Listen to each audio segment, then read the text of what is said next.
Let's talk a little bit about the world today and where it's going. I know you're obviously a tech geek. Mm-hmm.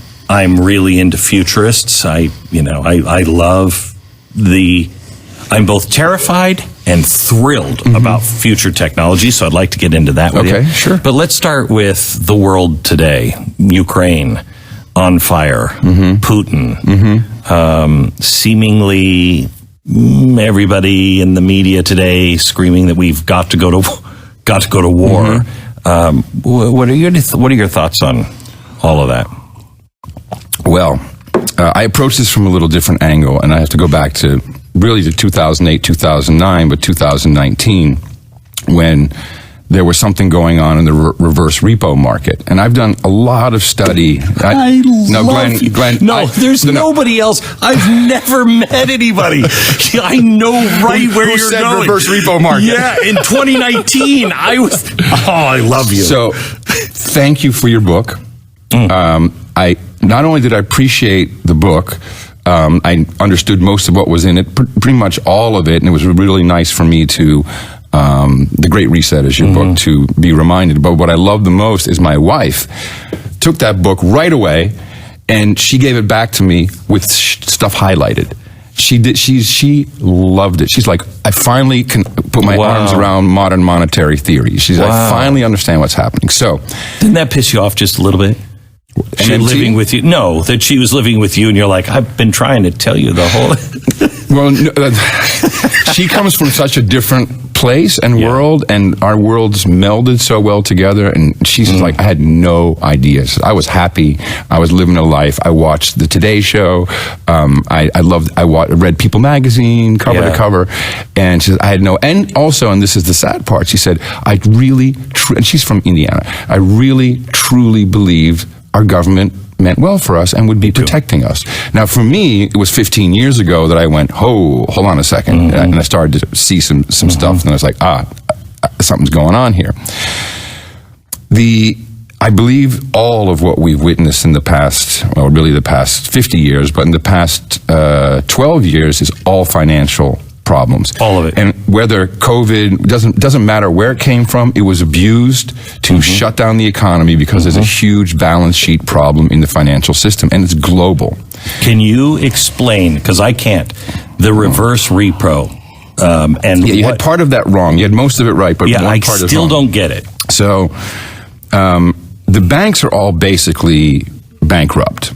And you have to understand that, I still cannot explain global finance. I have friends who work there, used to work there, and they kind of look at me, don't you see how easy it is? Don't you see how... And the reason why they say that is the basis of central banking financial systems is just keep the 2% interest rate, inflation rate.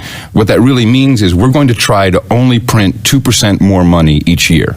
That's what that actually means. And we have all these confusing what is inflation? Well, it's this basket of goods that went up. Yeah, you changed that 5 times in the last 3 years. So, really inflation might be at 20 or 25%. But it's really about the money printing. And in 2008, they just cranked it up so hard. But what that was doing, you have two kinds of money. You have the bank reserves kind of on the... Sorry, I can't stand it. That's all right. The bank reserves on the Federal Reserve side, and then you have the money that we use, and it goes through the retail banks. But if you have all of this money here, it has to get out, but not too fast, because then you have skyrocketing inflation, which means we're paying more for everything. So it's a balance. That's all I can really explain about. It's a balance of the money that they make up and the money that we use, and that has to be in balance somehow. It was way out of whack because the banks were insolvent, and the way they solve their problems is they go overnight to the lender of last resort, which is the Federal Reserve. And of course, everyone has learned through you and Ron Paul that it's not a federal organization. It's like Federal Express. And that's supposed to be like an overnight thing, just a quick, we have a little cash flow problem, just hook us up with $1 trillion. And it used to be the discount window. Before 2008, it was called the discount window, yes. Which had shame to it. If you were a bank that bellied up there, you were in trouble. You were in trouble. And everybody knew. It was very public, and all the other banks went, oh boy, they're in trouble. Yes. And so the same thing happened, which you correctly identified, the same thing happened in 2008, 2009. The reverse repo market was getting a little crazy. Now, what was significantly different was it used to be overnight, then it became 2 days, 2 weeks, 3 months. That means someone in the system or some banks are technically insolvent and they should be cleaned up, but no one wants to do that. So the way you fix that is you keep extending these loans, and so it wasn't like 130 trillion that we actually gave to the banks, and of course, as you identified, Bank of Scotland, Bank of Japan, I mean, it was all this money, but it's really the central bank's money, not our money, but we have to pay the bill for it through inflation and all this other stuff on the other side. So they never cleaned that up.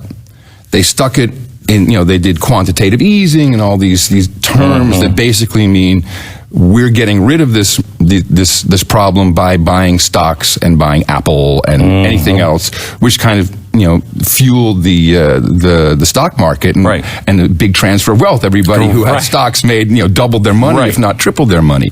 So this started, but it was the same money being lent over and over again. So really, it was probably 11 or 12 trillion that kept being lent over and over. It's not cumulative, but still $11 trillion. Yeah. And then you see how much money has been printed in the last 2 years, printed being Federal Reserve made it, 40% of the money supply.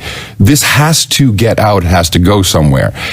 And that means, if you want to stop everything, you shut down the economy and you say, pandemic, you can't go out, let's close small businesses. And that gave them some breathing room. Right. I think, and I take the elites at their word.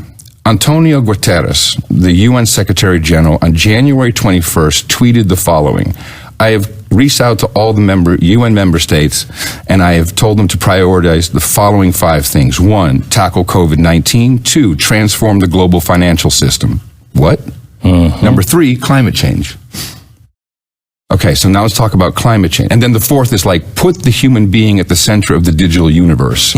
My skin crawls when I hear that. Yeah. What are you talking about, bro?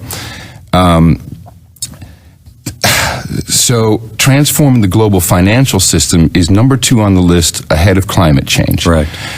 You can't really tackle climate change without the global financial system. Precisely. We need carbon credits. We need social engineering.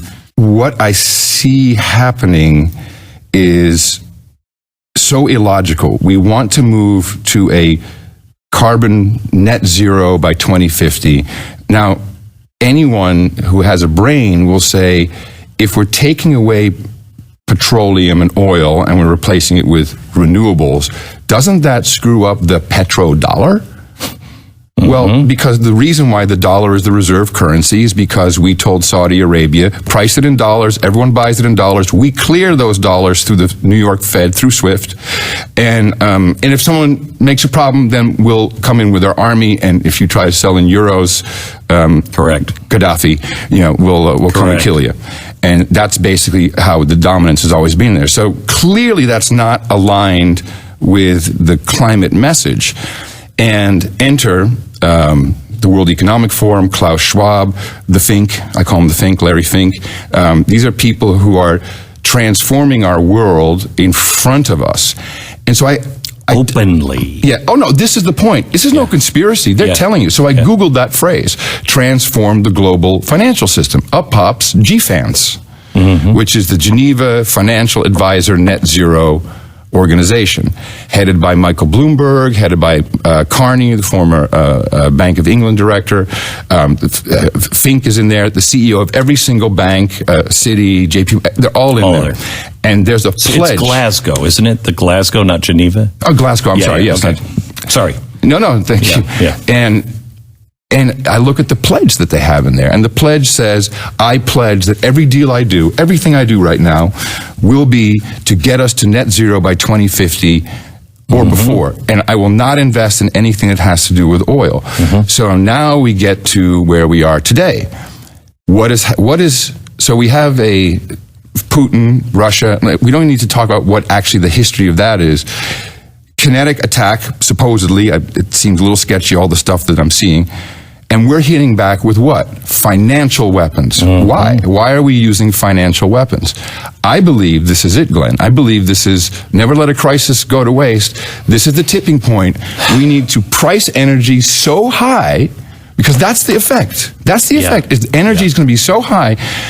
And some other, because when you, and we can talk about SWIFT in a minute, when you change something in a system, in a network like that, I know enough from technology that one small change, that can screw up a lot of things. Already wheat prices are now as high as Arab Spring days, so there's going to be really, really, really hard times. And I think that the idea is to shut down global production because of the cost of energy. No one's going to want to produce.